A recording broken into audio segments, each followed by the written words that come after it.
কোনো সিদ্ধান্ত ছাড়াই শেষ হয়েছে বিজিবি বিএসএফের পতাকা বৈঠক। কুষ্টিয়ার প্রাগপুর সীমান্তের শূন্যরেখায় এখনও আটকে আছেন 12 জন। শনিবার সকালে 20 মিনিটের এই বৈঠকে চূড়ান্ত কোনো সুরাহা করতে পারেনি দুপক্ষই। বিএসএফ জানিয়েছে তারা কাগজপত্র যাচাই বাছাই করে পরে সিদ্ধান্ত জানাবে।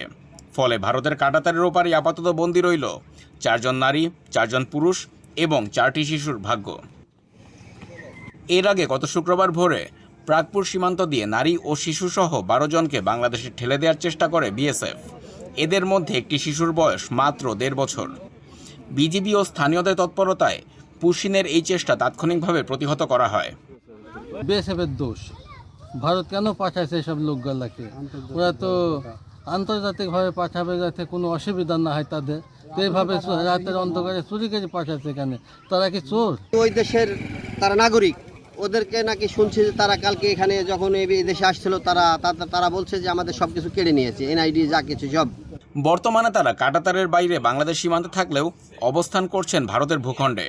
তীব্র গরমে খোলা আকাশের নিচে দুর্বিষহ সময় পার করছেন তারা। স্থানীয় বাংলাদেশিরা সীমান্ত ঘেঁষা মাথা ভাঙা নদী থেকে পানি তুলে এবং খাবার পৌঁছে দিয়ে তাদের কিছুটা সাহায্য করার চেষ্টা করছেন।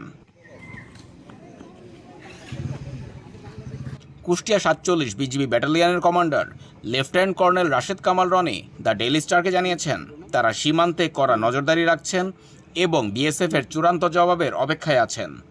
এই 12 জন আসলে বাংলাদেশের নাকি ভারতের নাগরিক তা নিশ্চিত না হওয়া পর্যন্ত সীমান্ত জুড়ে সতর্ক অবস্থানে রয়েছে বিজিবি।